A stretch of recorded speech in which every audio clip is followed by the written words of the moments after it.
This is The Great Outdoors with Jason White, exploring the great outdoors in Pennsylvania and beyond.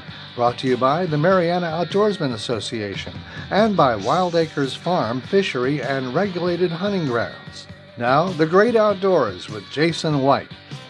Hello, friends. I'm Jason White. Welcome to The Great Outdoors. I'm here with my co-host today, Todd Miner of the Fayette County Farm Bureau. Hi, Todd. Happy to have you. Hey, thank you for having me today. It's a pleasure to be here. Well, fantastic. We're going to dive right in today. We got a lot of good stuff we're going to be talking about. Got some Game Commission topics. Going to talk about first responders and some events with the Mariana Outdoorsman Association.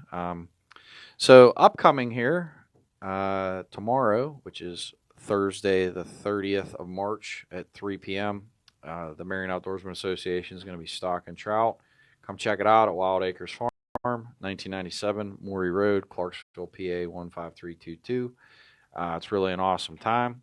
You don't have to be a member to fish. They do offer day passes at $60 a day to utilize their facilities. So certainly, even if you just want to come for a day or a weekend trip, come check it out. Beautiful facilities down there. Some of the best fishing I've seen anywhere, honestly. Well, we got a lot of cool stuff going on, so I'm excited. April 1st, opening day of Pennsylvania trout season. Please, if you can, go wet a line. It certainly is a holiday here in PA, so please go. And if you're really not maybe that into it anymore, take a loved one. Take whether it's your kids, whether it's a child in your community, get somebody out there and pass on that heritage of Pennsylvania. It's only going to, make positive memories for all of you, but also it's great for their future. It's great to have a good hobby, and it's also great for our economy. So definitely, please pass along that. The last thing I want to comment on is April the 15th. We're going to have our annual cleanup day. That was actually supposed to be last week, but it got rained out, so we rescheduled. April 15th will be the annual cleanup day. Basically, we clean up along the local roads and streams, picking up any trash, debris, etc. And if you can do that in your own community, please do it. Everybody, a little bit counts. I can't stress that enough. If we all just do a little bit, if everybody picks up a little store bag of trash, think about how much that is. If every person does it, it adds up really quick. I want to also dive into first responders, Todd. You're well aware, but for listeners out there, I lost my home this past week. I had a house fire and pretty much lost everything. I just wanted to say thank you to all the first responders, Mariana, Bentleyville, Ritchieville, Denbo, East Beth, which is Fredericktown, Jefferson, and I apologize if I missed anybody. I know there was ambulance. I think it was ambulance and chair. I couldn't even track everybody that showed up there. But to see that firsthand from a personal aspect was definitely an eye-opener to me. I've always been supportive of first responders. Anybody that knows me knows that at the MOA we have a dog tag program that's geared at all first responders and veterans. But I don't know. It was a very humbling experience, scary. I was in the smoke. I had to get my animals out. I have 2 dogs and a cat. So that was, I went right in for them. But I can't express in words my gratitude to the first responders to see people show up there voluntarily and put themselves in harm's way.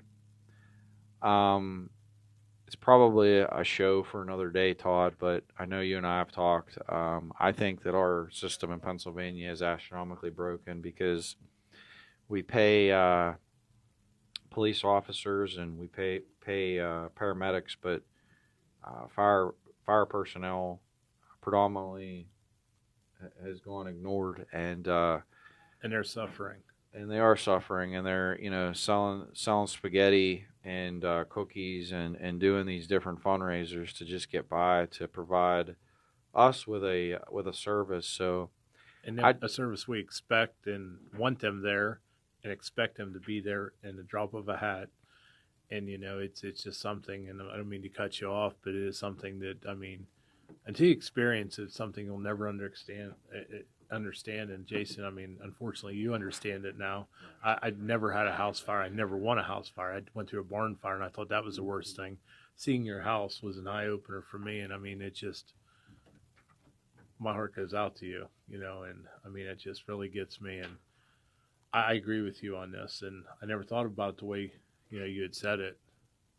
We're going to interrupt this program momentarily for this news update. A threat was called in to Laurel Highlands High School. The school is now operating on a code red lockdown.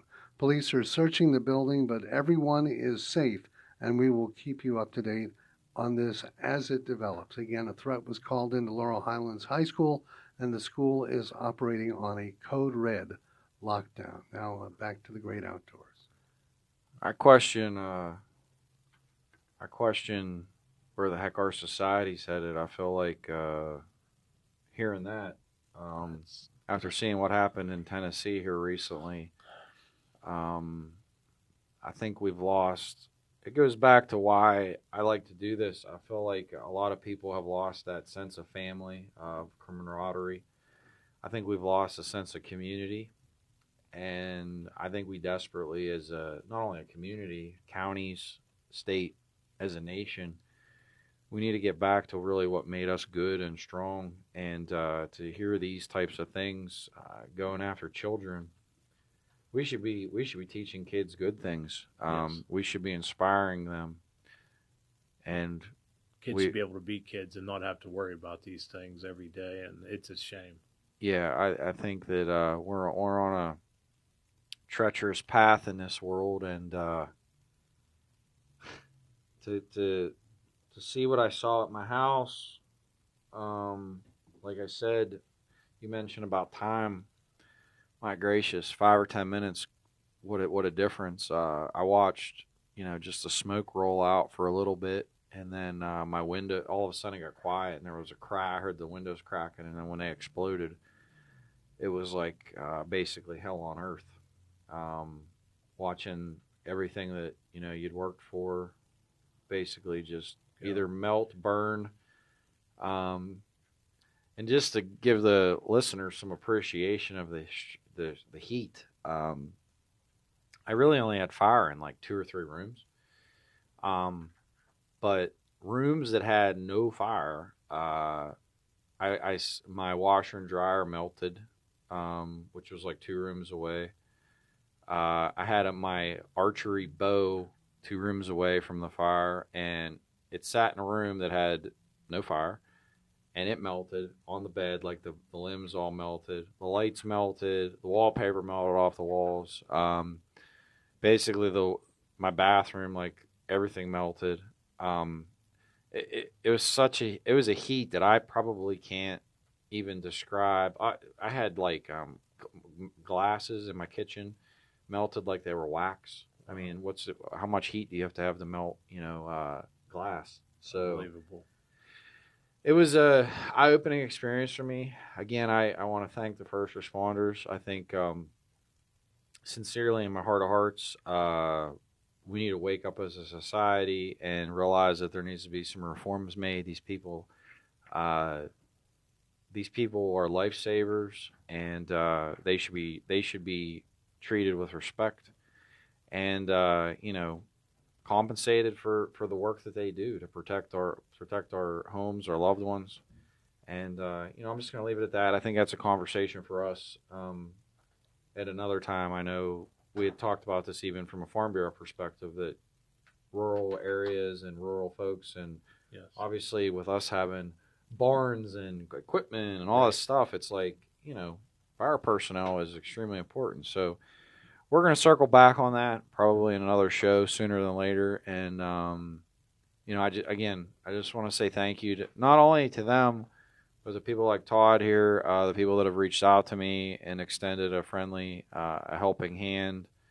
I can't even name everybody, the texts and phone calls I've gotten, but I just want to say thank you. Bill here at the station asking about me. Just those little just the acts of showing that you care, it means a lot. So I just want to say thank you.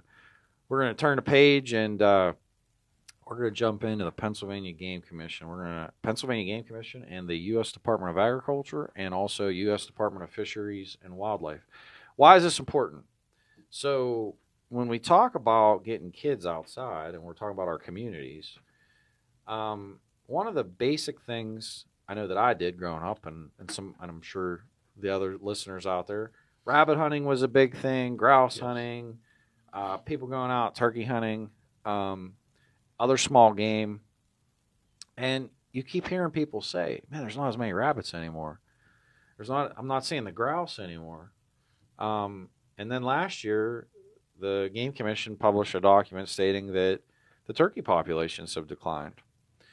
So it raises one to ask a simple question: well, where are they going? Yeah, why? well, the reason is the why.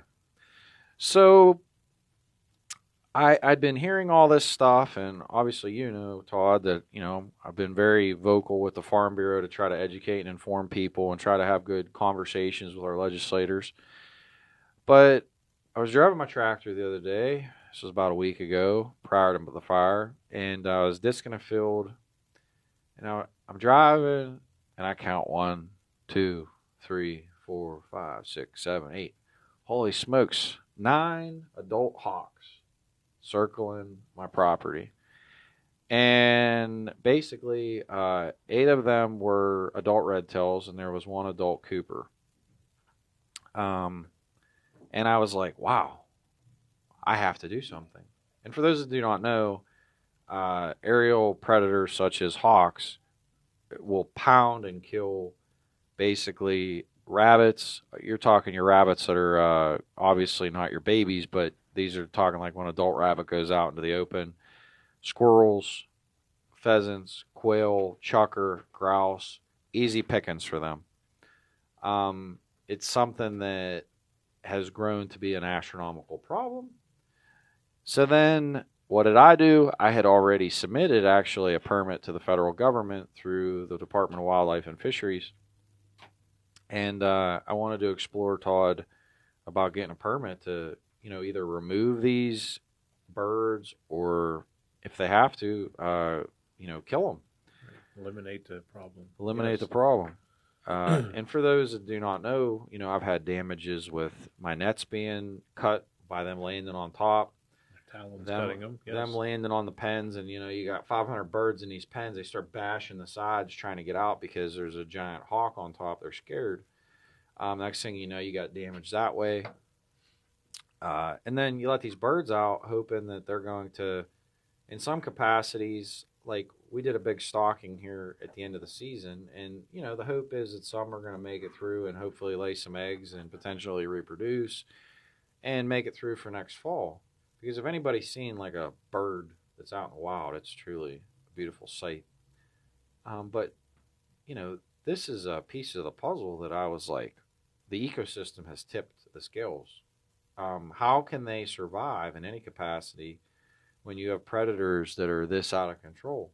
More predators than what there is food. More predators than there are food. So I reached out and, I submitted this online electronic application. It was like extremely long.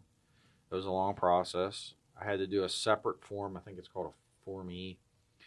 I had to attach that. I had to do like legal documents, property documents, pictures of the damages, pictures of the birds, pictures of nests, attached all that stuff, submitted it. And, I ended up having to reach out to my congressman because I was like, hey, I submitted this. There's like a 1-800 number or whatever. You call it, and it's just basically like a computer saying like, hey, you got to use the online portal to basically be able to access anything. So I'm like, yeah. So I get an email from an individual finally after my congressman engages. Thank you, Congressman Rushenthaler, for that. And his staff was great. So then the Department of Wildlife Fisheries reaches out and is like, hey, you have to pay this $100 fee. And I'm like, well, I know. I sent emails through your little portal thing. I didn't say it like that, but everybody knows what I mean. But I sent this email saying, hey, like I can't where do I pay? Like, how do I pay it? Am I writing a check? Is it a credit card? What am I doing? So I still don't know the answer to that one. But then it's like, hey, you have to have a meeting with the U.S. Department of Agriculture. It has to come out and assess your property. So I was like, okay. And, well, who is that? And it's like, oh, well, you have to get your regional person. So then I basically, on my own, had to Google search, figure out who that is. So then I called a number, left a message, and a gentleman calls me back, nice guy. And we start talking. And I'm telling him about what I'm going through and what I'm seeing. And he's like, yeah, like, this is a problem. We know it's a problem, but we're not allowed to communicate with congressmen. And I was like, well, I was like scratching my head there for a second. I was like, well, what do you mean? Well, that's kind of a big block. And he's like, it's up to groups like you with the Farm Bureau to, you have to, like, we can talk. And he's like, and then you can communicate through them, and then they can take action. So I understood the concept. I get it.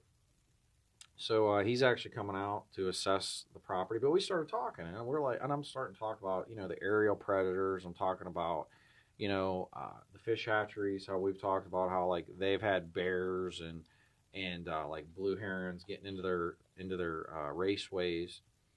And I said, look, I was like, he asked me, he's like, well, what do you want to do with these birds? And I'm like, well, I don't know what you want me to do with them. I said, because I don't know how to trap them. I said, if I trap them, I'm going to use a leg trap, and they're going to get caught. And I was like, what am I supposed to do? And he's like, well, proceeds to tell me that, they don't like to catch them and move them because about disease. And he's like, probably killing them would be, harvesting them, however you want to say it, would be the only method. And I said, okay. I said, well, how do we do that? Is it, what's the proper methods, or how are we going to do this? And he said, funny story there. He said, there used to be money in the federal budget actually for farmers in these certain situations to either move animals or protect your property. And I said, well, when I think of protecting property, I really think of, like, these fish farms that have these, like, I mean, you've seen them, like, with the raceways. Yes. It's like they need, like, grates and screens and stuff to, like, cover.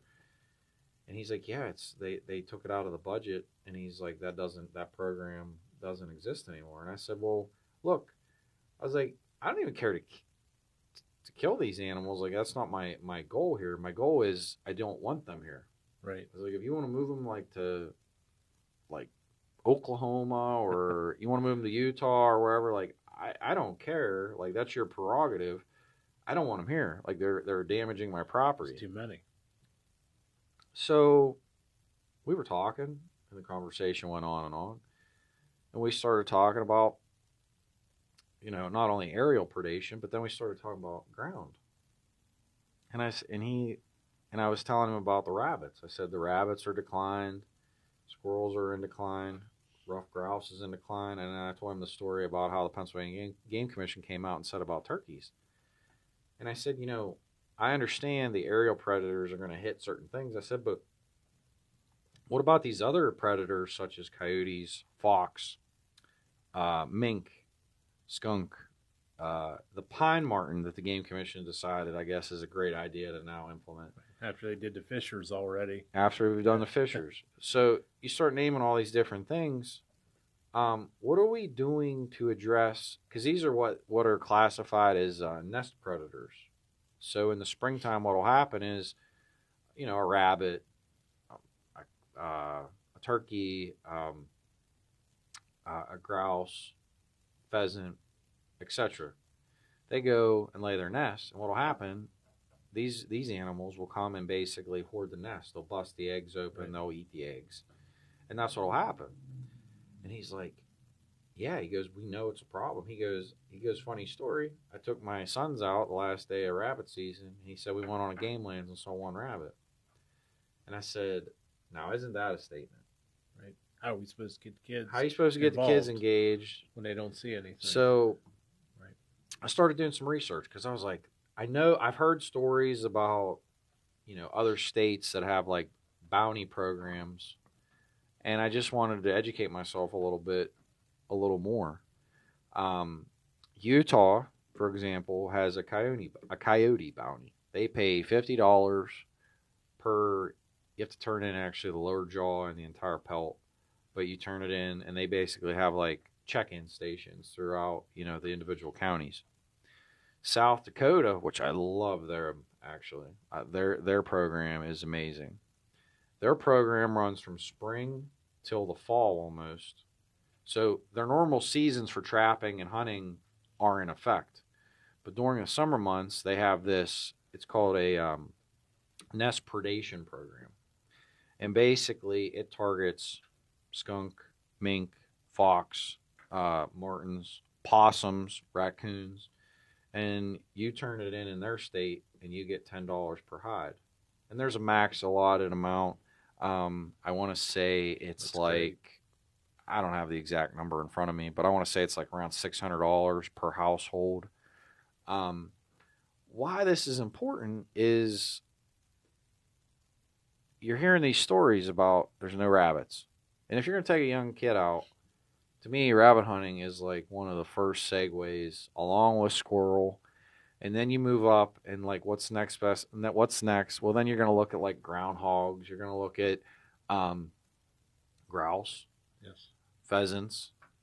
But if these things aren't there, and let's face the facts, farmers are not farming in the capacity that they used to. So the hayfields where, and I'm sure everybody understands this, the hayfields where the groundhog holes used to be are now turning into brushy areas, wooded areas, which theoretically should be good for rabbits, better rabbit habitat. But the problem is the predators are so astronomically out of control that how do you, at what point do we acknowledge the fact that we need to make a change?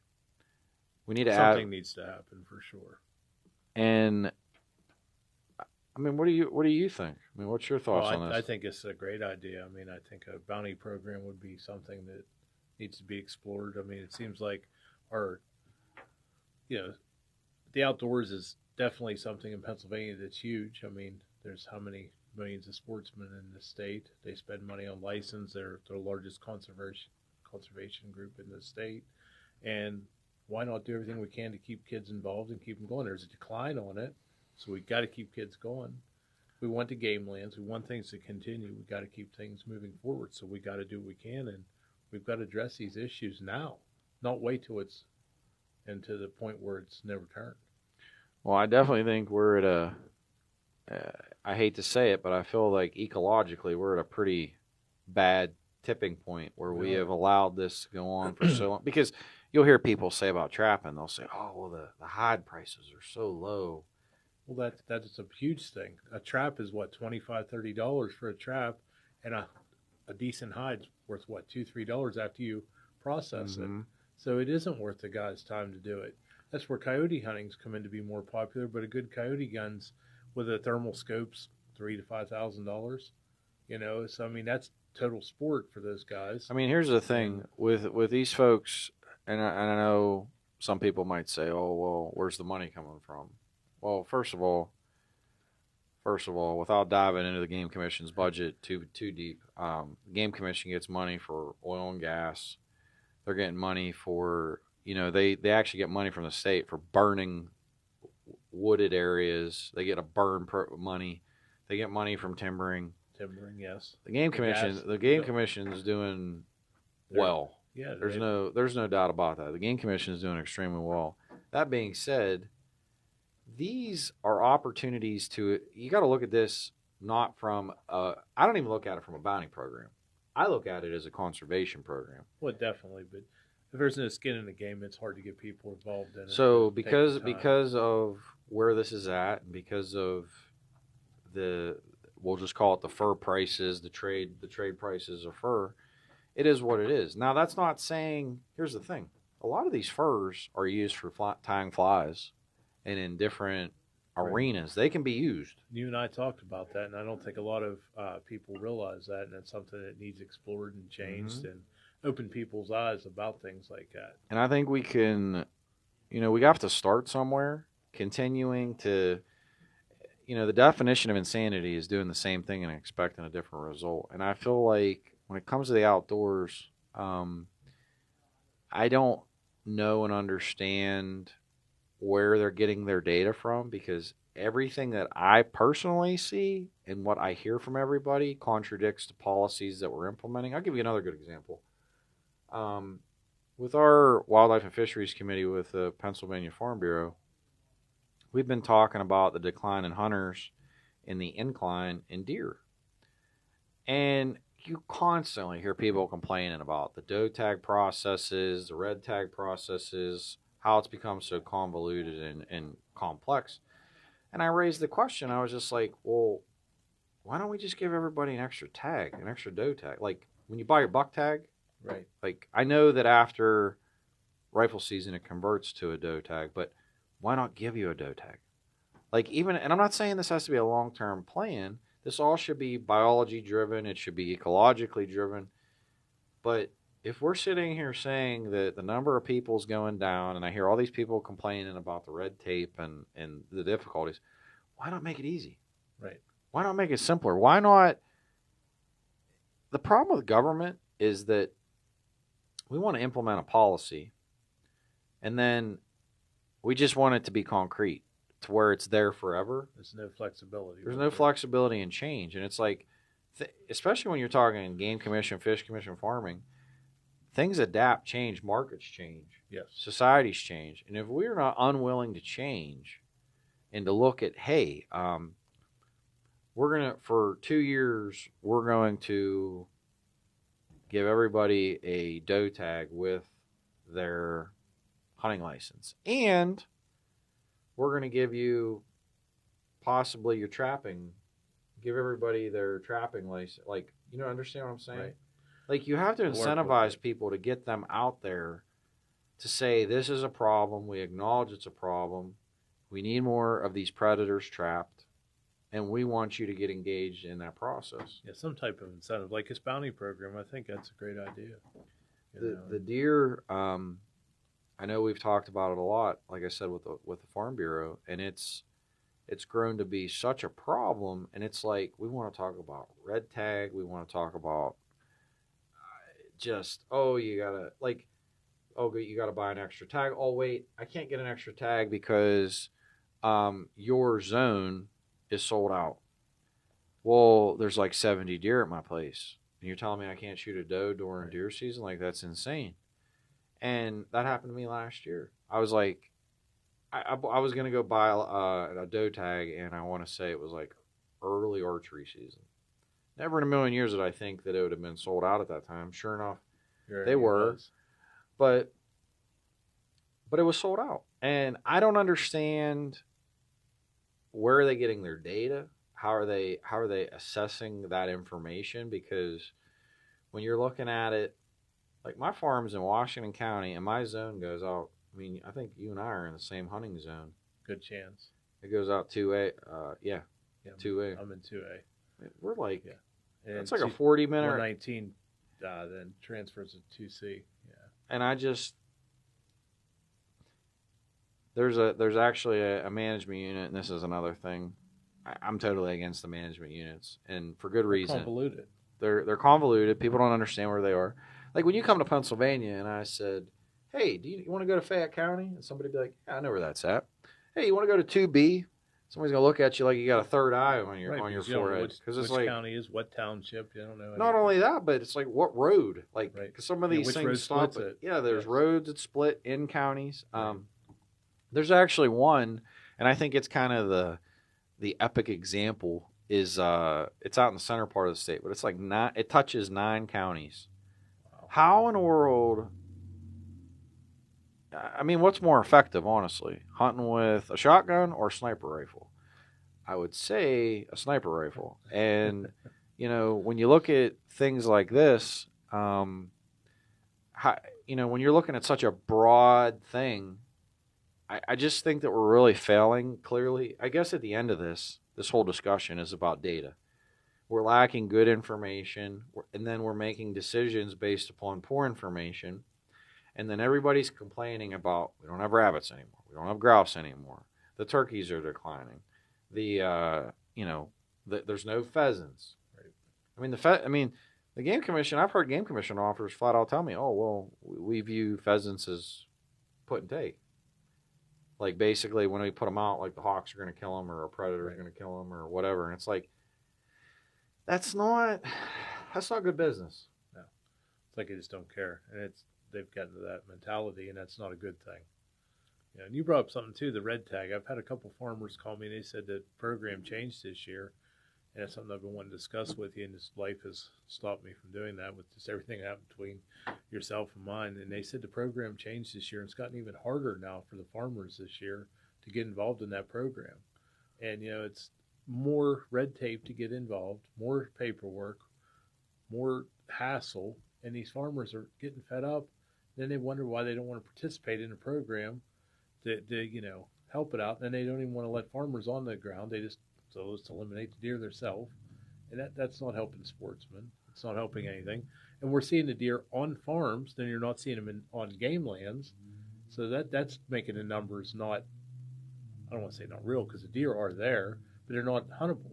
They're on posted property then, and not accessible to hunters. Well, I think I think that program needs to be simplified. I think that I'm going to give you an example. I'm just going to give a correlation here to the Fish Commission. We've been talking about, well, why is the Fish Commission wanting to now require a permit to stock trout? I've been asking the question, well, where is the reasoning and justification and the why as to why you're doing what you're doing? And I've never been given that answer. It's just like, well, this is what we want to do. Well, yeah, I mean, that's great that you sit in a cubicle in Harrisburg and you want to conjure up some policy that now is going to impact millions of people, but right. Millions of people don't agree with your viewpoint on this. And to the point of the red tag, I think the best survey you could ever hear, and I firmly believe this, God gave you 2 eyes, 2 ears, and a mouth. And when I talk about this stuff, I know my mouth's going, but it's by being a sponge and soaking up and reading and listening to people and seeing things. And even with this red tag program, we got to make it easier. And, I don't understand why they're calling it, a lot of hunters, personally, from what I've experienced, a lot of hunters do not want to go out in the middle of the summer and shoot a doe that literally has a fawn with it. They don't want to do that. Now, it makes a lot more sense to give people extra doe tags during deer season, because it's just the sports there, the morals and ethics of it. People don't feel like, you know what I mean? Yes, it's just like, comparatively, like even give a farm tag at that point, I think would be a nice thing. But that's where my brain goes. I was explaining this to the folks even with the within our committee. We were talking about it, and I was like, yeah, I just don't. I think we're missing like the the morality and the ethical side of harvesting an animal. Like, we really got to have that conversation, because hunters. And here's the other thing. Nobody, I can tell you right now, I don't want to go shoot a deer in 90-degree weather and have to deal with skinning that thing. Because there's no hanging it and it being cool. It's a terrible time for the harvest. Yeah. So you better literally have that thing cleaned in like an hour before it starts rotting, and you know what I mean? Yes. So you're taking a chance. Well, yeah, because you got to put it in a cooler. Because if you're gonna process it, it's got to get in a cooler. So the whole concept of the summertime. A lot of deer get wasted that way. Yeah, it's not the best time. We should target, if you're going to target a harvest, the seasonal time, whether that's archery season, rifle season, or the late season with muzzleloader. To me, that is the opportune time to engage people with this idea. Say, hey, we would like you to come here. I want to get some tags and give them out. Because here's the thing. Not every farmer wants to get into that co-op program. Right.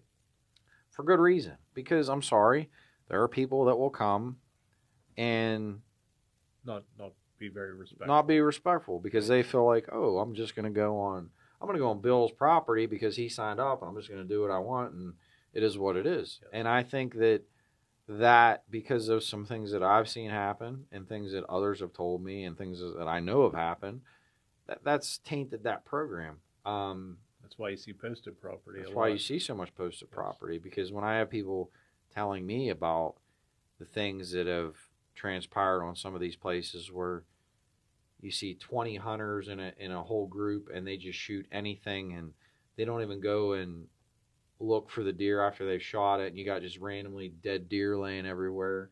It just, number one, it's not sportsmanlike. No. Number two, it's not good for the farmer, because now, if anything, it can cause disease. It can get into the water, especially if you have cows and other livestock. So it becomes a systemic problem. Like when you're going to go and harvest something, you need to harvest it the right way. You need to be respectful of somebody's land. You need to respect the animal. I mean, holy smokes. I mean, you're absolutely right. I think we lose some sight of certain things. It's just like when we started, when we said about the code red with the school, we've lost morality. We've lost just being human beings. We've lost humility. And I think we really got to look ourselves in the mirror and say, like, my goodness, if we can't figure out why rabbits are disappearing and grouse and turkeys, and we can't formulate a plan, I question, what are we doing? Well, I think they know why it's happening, and I almost just wonder why they keep putting out these predators to keep eliminating them when they know there's no trapping going on. I shouldn't say no trapping. There's some trapping. There's people that still love it. There's still people that do it, but there's minimal trapping going on. Well, I question the motives, because it's like, right. is there some grander plan that we as the general public are unaware of? Because, a lot of people that hunt and fish are pro Second Amendment in different capacities. My head starts like kind of racing, like, well, wait a minute here. You almost have to be a conspiracy theorist, and I hate that. You kind of have to start like, how can it be this bad and blatantly this bad? You have mismanaged deer policies. You have which is hurting farm. Because think about this. If our farmers are hurt in Pennsylvania, it makes us reliant on either other states or other countries. So common sense says we should address that problem. Right. Also, we're talking about these kids that are going down bad paths, these people that are now adults that had poor upbringings. And it's like these opportunities, whether it's trapping, hunting, fishing, learning an outdoor activity, could have given them a better path, could have given them some guidance. And it's like we don't care. It's like, oh no, let's put another predator out there to just eradicate everything. Exactly. And the ecosystem is so tipped and the scales are so unbalanced. I mean, I just do not, in my heart of hearts, looking at all the facts, I have zero understanding as to why we are doing what we're doing, justifiably, whether that's with the predators, whether that's with these trapping policies and procedures, whether it's with the deer. Like, holy crap. I mean, there's other states. I want to say New Jersey and West Virginia do this. But, like, they actually, because the hunters have declined, they've actually done what I said. Like, they give you an extra tag. Right. Like, it's not rocket science. Like, we're not putting a man on the moon here. I feel like my brain's going to explode when I start thinking about Pennsylvania. It's like, holy smokes. Like, I will say, like, I do like some of the things Pennsylvania's done. So I can't bash them completely. The antler restriction, I think our deer have gotten better than, like, West Virginia's at some point. Some of the deer down there are smaller. I think that way I think we're better. I think there's a couple of things. I think that when that started, there was a cultural shift. Yes. Like Ohio. Ohio has a cultural mentality that to shoot a big buck. Yes. And that's the thing, and it works there. Yes. They understand that. In Pennsylvania, it used to be, if it's brown, it's down. Right. Despite if it was a spike or a little buck. So this is what I'm trying to say. When somebody puts a stake in the ground and says, hey, we need to do this because it's better. It's a better way to do it. Education. And we're educating people. Yes. That and to my point, that gentleman that pushed that through the Game Commission, because there was a single guy that was like the spearhead of that. He implemented that. Gary, I believe his name was. Yes. And he implemented that, and the fruit grew from there. Yes. Now we're seeing bigger bucks across the Commonwealth. It's the same thing with these other things we're talking about. We have to educate. We've implemented good things in the past. We're at a crossroads now where we're just basically implementing insanity, where it's like these things are snowballing worse and worse and worse. And we need to take the antler restriction approach and say, hey, somebody came up with an innovative idea. We implemented it, and we saw success. Here's the thing. If that gentleman would have done that in 3 to 5 years and it got no better, then people would have probably said, hey, we should just go back to the old way because what's the difference? Right. This is the same thing. Like, we need to address, people are acknowledging and addressing issues with the decline in hunters, the decline in children in the outdoors, the decline in available game for us to harvest. We have a problem. And the only way we're going to address it is, first of all, like we do, we talk about it. We try to inform people. We try to educate people. We try to have an open dialogue and discussion as to, well, how can we fix it? Right. And, you know, as we've gone through this process, I can't say that I've met anybody that disagrees with with what we're talking about. Everybody's like, yeah, like this is a problem. It doesn't, and these aren't political views. I want to be clear with anybody. These are just simply human things. Like, this is our ecosystem. This is, you know, the woods. This is, you know, do you want to take your kids out and have a good time? Do you want to hunt and have a nice time? Do you want to have a farm and not have predators flying overhead? Oh, one last thing I want to note on. When you have excessive amounts of predation, you know what comes in the warm weather? Disease. And there were some systemic studies about concerns about the black turkey vultures that migrate, you know, from South America up. Yes.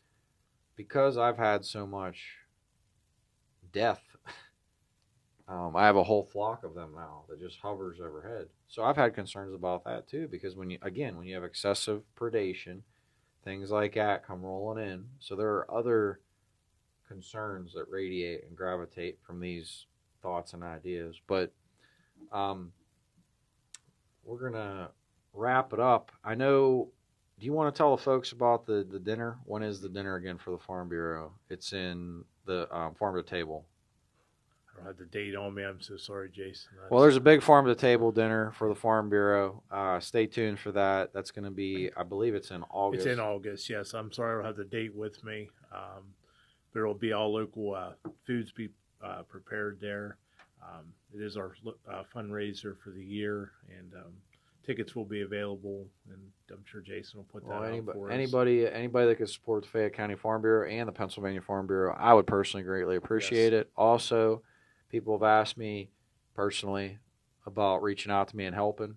Please support those groups. Please support the Mariana Outdoorsman Association, MarianaOutdoors.com. Again, MarianaOutdoors.com. Those are things that are near and dear to my heart. People that, you know, we all share the common passion of the outdoors, farming, agriculture, you know, the outdoor economy, farm to table. So please reach out, Fayette County Farm Bureau, Pennsylvania Farm Bureau, Mariana Outdoorsman Association. Check us out on Facebook, Instagram.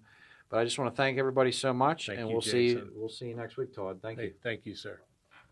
And this has been The Great Outdoors with Jason White on your local station, WMBS. News from CBS coming up. One update. The lockdown at Laurel Highlands High School was lifted around 10:30 today. The threat was considered non-threatening. Police have searched the building and everybody is safe. News is next on your local station, WMBS Uniontown. It's 11 o'clock. This is CBS News on the Hour.